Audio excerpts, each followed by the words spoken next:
In 1541, 4,000 soldiers marched into the Amazon jungle. They were among the best equipped fighting men in the world.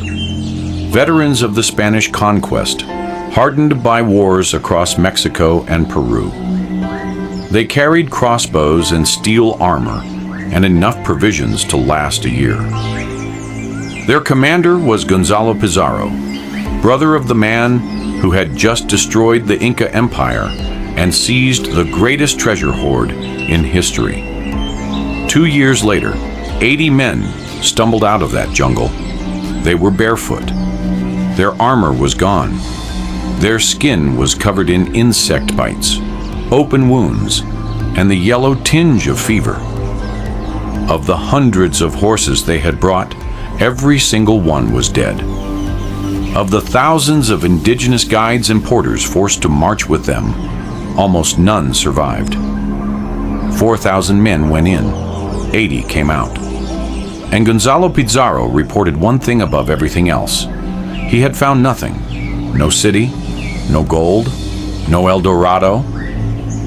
But the legend didn't die with those missing thousands. It grew, it spread. It pulled more men into the jungle, and more after them, and more after them still. For 200 years, the greatest empires on earth poured their soldiers, their fortunes, and their ambition into finding a city that may never have existed. Explorers went mad chasing it. Armies were swallowed whole. Men murdered their commanders and ate their horses just to keep moving towards something that always appeared just a little further ahead. This is the story of El Dorado, the Golden Man, the Golden City, the Golden Empire that drove entire civilizations to ruin chasing a dream. It started with a lake. In the highlands of what is now Colombia, in the cool mountain air above 8,000 feet, there is a lake called Guatavita. It sits in the crater of an ancient volcano, perfectly round, surrounded by steep green walls that drop straight into dark water. Even today, it feels like somewhere sacred, somewhere apart from the rest of the world. Or the Muisca people, one of the most sophisticated civilizations in pre-Columbian South America. It was exactly that, the center of everything. The place where the divine and the human touched. And once, perhaps several times a century, they performed a ritual at this lake that would eventually bring empires to their knees. When a new chief rose to power, he was brought to Lake Guatavita at dawn. His body was stripped bare and covered from head to foot in a sticky resin. Then gold dust was blown over him until every inch of skin glittered. He became a living statue of gold. El Hombre Dorado, the Gilded Man. He was placed on a raft loaded with offerings, emeralds, golden masks, figures carved from solid metal, and pushed out onto the still, dark water. Priests chanted from the shore. Drums echoed off the crater walls. And when the raft reached the center of the lake, the chief threw everything into the water. All of it. Every offering. Then he dove in himself, washing the gold from his body as a gift to the god beneath the surface. The Spanish heard about this, and that was when the madness began. Think about the world the Spanish had already seen by 1530. Hernán Cortés had entered the Aztec capital of Tenochtitlan and found a city larger than any in Europe, filled with gold beyond comprehension.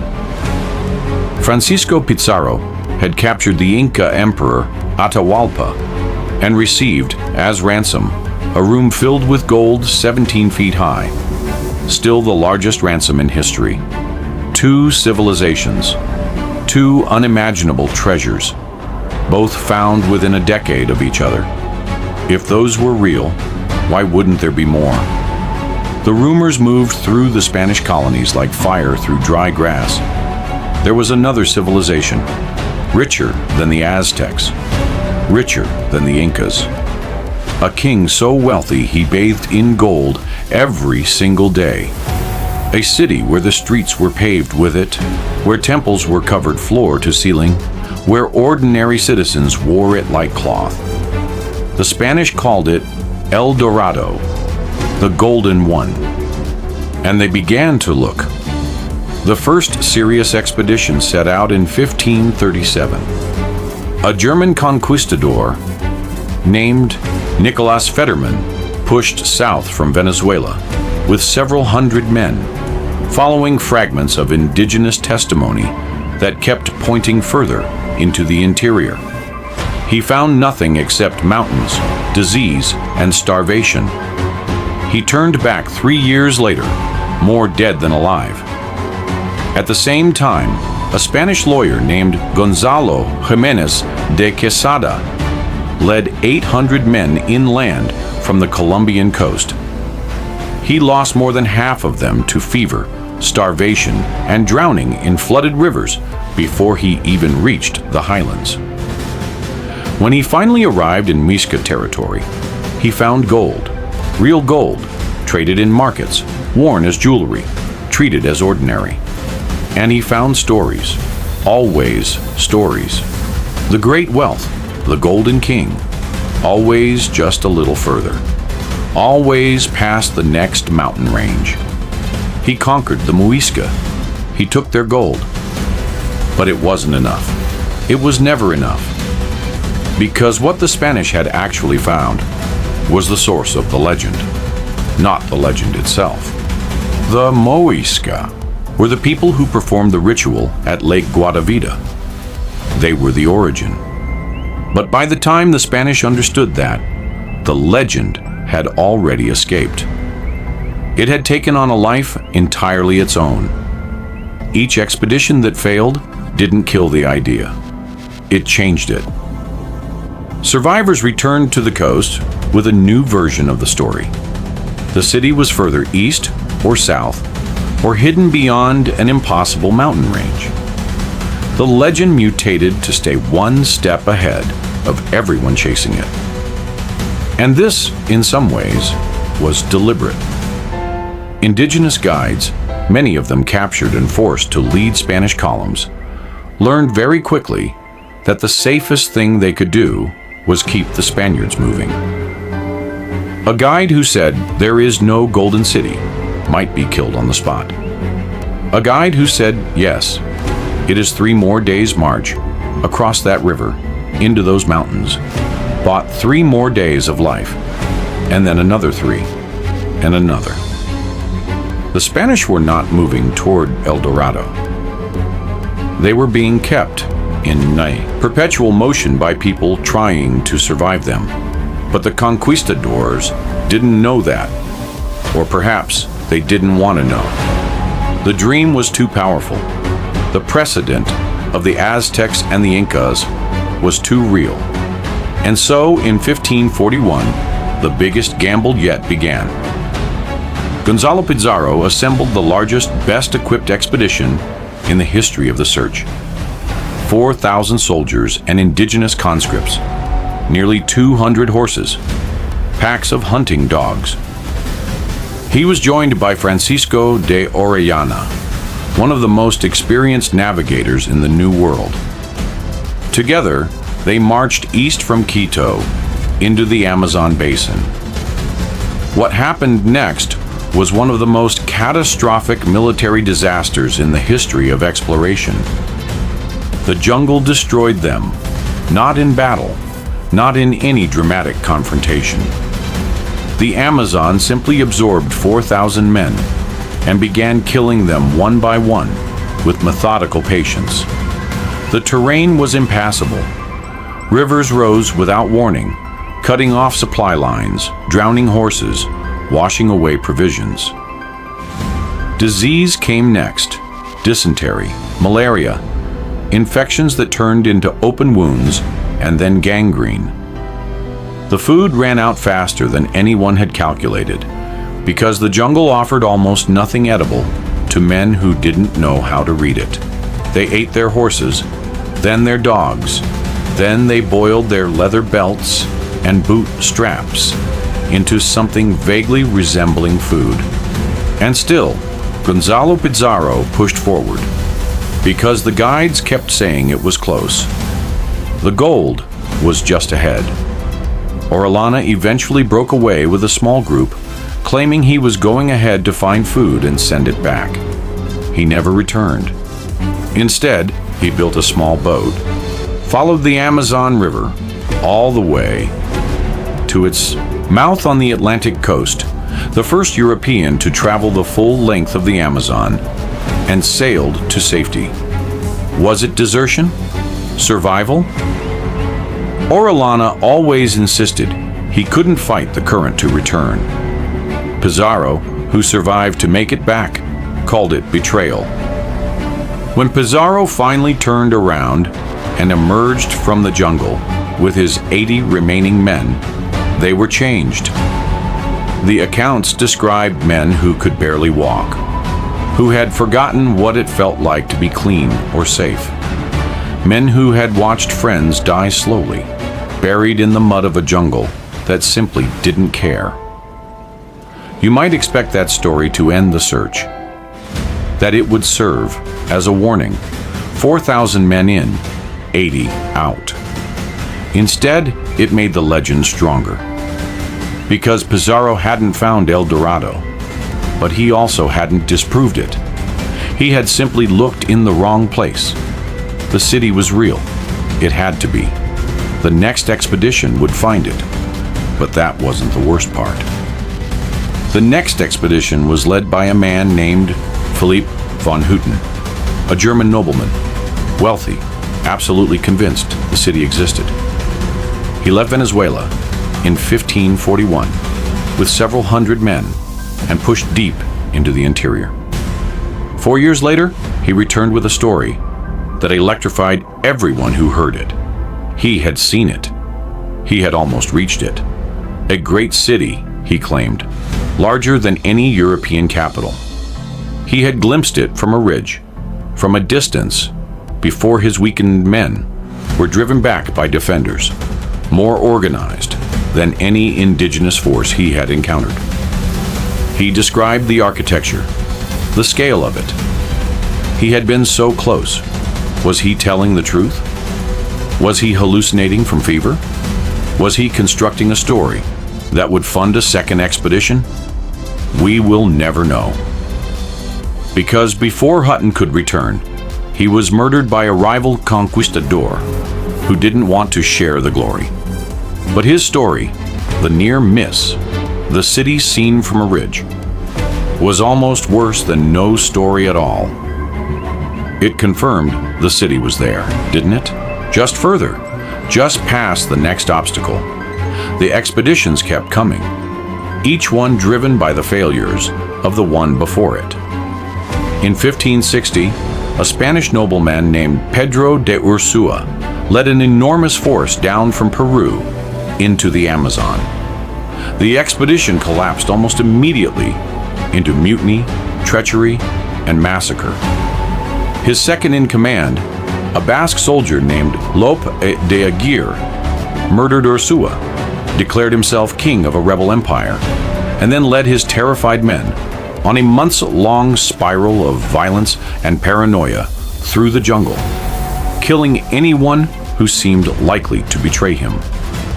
He killed his own daughter rather than leave her behind. When the Spanish authorities finally cornered him, Aguirre had lost his mind entirely, ranting that God himself had abandoned him, that El Dorado was a lie, that everything was a lie. El Dorado didn't just kill men. It turned some of them into something unrecognizable. By the late 1500s, the obsession had shifted nations. England had entered the game, and with England came a man who would transform the legend into something almost literary, a vision so compelling that it outlived everyone who chased it. His name was Sir Walter Raleigh, poet, soldier, courtier, explorer. one of the most brilliant self-promoters in Elizabethan England. Raleigh had built his career on bold gestures and extraordinary promises. He had charmed Queen Elizabeth. He had helped destroy the Spanish Armada. He was the kind of man who made everything he touched feel like the beginning of something legendary. In 1595, he sailed for South America. Raleigh had done his homework. He had collected every report, every rumor, every indigenous account he could find, and synthesized them into a single theory. El Dorado was not just a city, it was an entire empire called Manoa, ruled by a descendant of the Inca, who had fled the Spanish conquest with the imperial treasury. This empire lay somewhere in the interior of Guyana, near a vast inland lake called Parime that appeared on European maps throughout the 1500s and well into the 1600s. He wrote about it with absolute certainty, not as theory, as fact. And the English crown believed him. Raleigh's expedition reached the Orinoco River and traveled several hundred miles into the interior. He encountered indigenous people who seemed to confirm everything, though the accounts passed through layers of translation and wishful thinking. He found traces of gold. He saw enough to convince himself, and later to convince others, that the empire was real and that he had come close. He returned to England with no gold, no proof, and a book.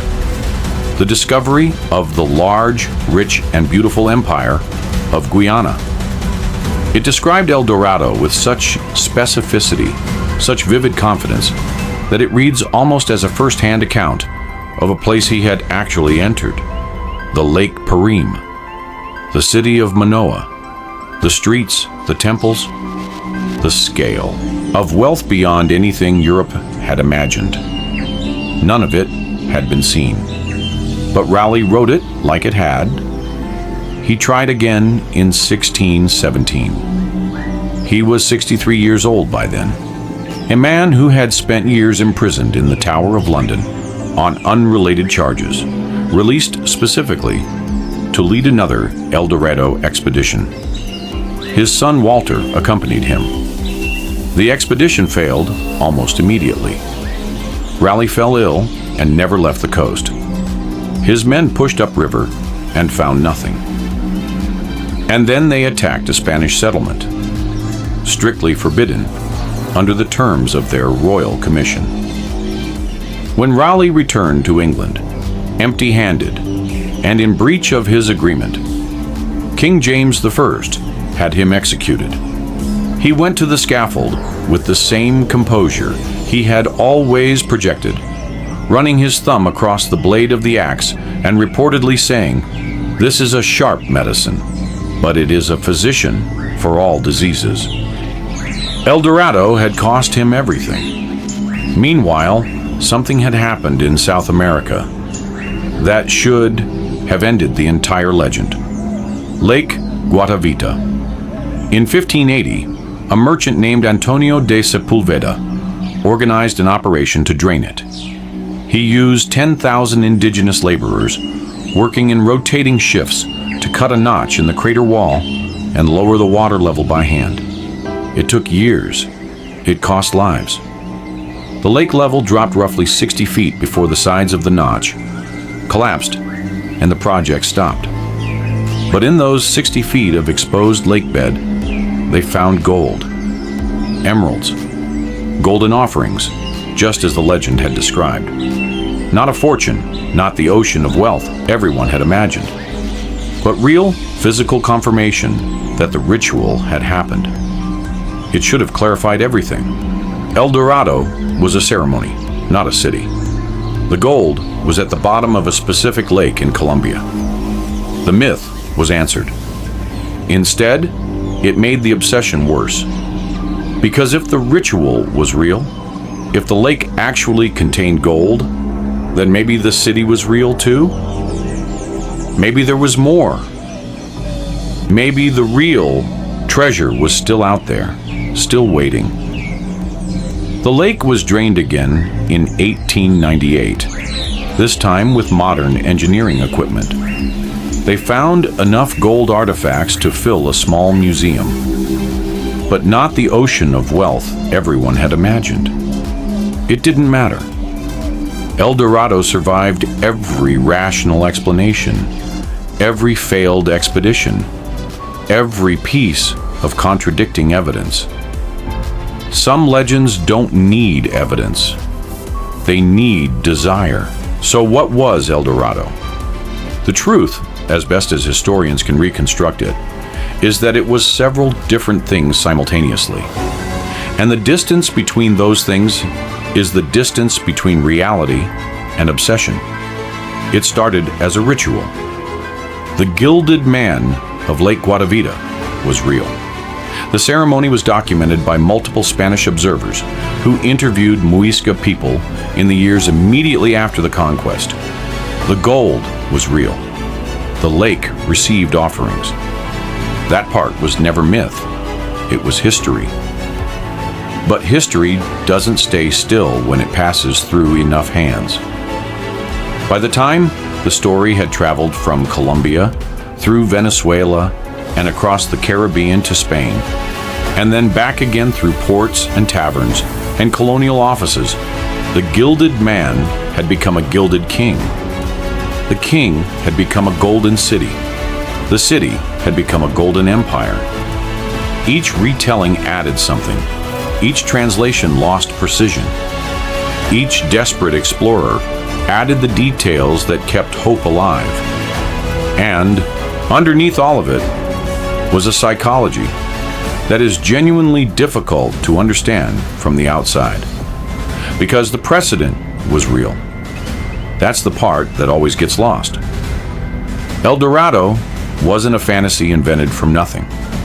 It was a logical conclusion drawn from actual evidence. The Aztecs had been real, and their gold had been staggering. The Incas had been real, and their ransom had shattered every expectation. Two civilizations found within a decade of each other, each more extraordinary than anything Europe had imagined. If those were real, there was no rational argument against a third. No intellectual basis for calling the search foolish. The pattern of discovery seemed to demand it. What the Spanish couldn't know, what nobody could know at the time, was that they had already found the exceptions, not the rule. The Aztec and Inca empires were anomalies in the history of human civilization. There was no third one waiting. But from inside 1540, with the memories of Tenochtitlans and Cusco still vivid, how could you possibly know that? You couldn't. And so you kept looking. The human cost of that looking was almost incomprehensible. Historians estimate that somewhere between 1 and 3 million indigenous people died as a direct result of El Dorado expeditions, not counting those who perished in the broader conquest. Men enslaved to carry supplies through jungles that would kill them. Villages destroyed for information that didn't exist. Cultures erased in the pursuit of a ceremony that had been transformed into a fantasy. And on the European side, tens of thousands of soldiers, sailors, and settlers consumed by failed expeditions. Fortunes destroyed. Careers ended. Men like Raleigh, who gave everything, their reputation, their freedom, their lives, to a legend that kept moving just beyond reach. What's haunting about El Dorado is not that people believed in it. Belief in extraordinary things is human. What's haunting is how the legend adapted to survive disproof. Every failed expedition was reinterpreted as having simply looked in the wrong direction. Every returned explorer who reported nothing had simply not gone far enough. The legend had a kind of perfect immunity to evidence. Because you cannot prove a negative in a jungle the size of a continent. You can't say El Dorado doesn't exist. You can only say you didn't find it. And that difference between absence of evidence and evidence of absence kept the search alive for 200 years. Lake Parime, the great inland lake that Raleigh described and that appeared on European maps for over a century, was almost certainly the Venezuelan llanos flooding during wet season, a vast savanna that fills with water until it resembles, from a distance, an inland sea. The city of Manoa was likely a distorted reflection of genuine trading centers that indigenous people described to explorers. Descriptions that grew with each retelling until they had become palaces and temples and streets of solid gold. The expeditions found the real Amazon, the largest river system on Earth, the greatest biodiversity on the planet, a world of genuine strangeness and wonder. What they were looking for wasn't there, but what they found, what their descendants would slowly come to understand, was something far more complex than a city of gold. Today, satellite imaging has revealed traces of massive pre-Columbian settlements beneath the Amazon canopy, cities and road systems, and agricultural networks far larger than the Spanish could have imagined. Not El Dorado, not golden, but real. Real evidence that the Amazon was home to civilizations more sophisticated than the men who destroyed them could conceive. The gold the Spanish sought at the bottom of Lake Guatavita is still down there. Most of it, anyway. The Colombian government declared the lake a protected heritage site in 1965. No more draining, no more digging. The offerings remain at the bottom, where the Muisca placed them centuries ago. Maybe that's the right ending. The gold exists. It always existed. It was never hidden. It was never in a mythical city past the next mountain range. It was exactly where the first story said it was, at the bottom of a lake, offered to a god, returned to the earth. The men who died chasing it through jungles and across oceans weren't chasing a lie, exactly. They were chasing a story that had been true once, in a smaller and more specific form, before ambition and desperation transformed it into something that could never be found because it had never been what they imagined. Somewhere in the highlands of Colombia, the water of Lake Guatavita sits over its ancient floor, dark and still and cold. And somewhere beneath that water, in the mud and the silt and the silence, a golden figure waits. Not a city, not an empire, just a ceremony, and its offering, and the memory of a man covered in gold, standing on a raft at the center of a sacred lake. At the center of the world. That was always the real El Dorado, and no one ever needed to find it. It was never lost.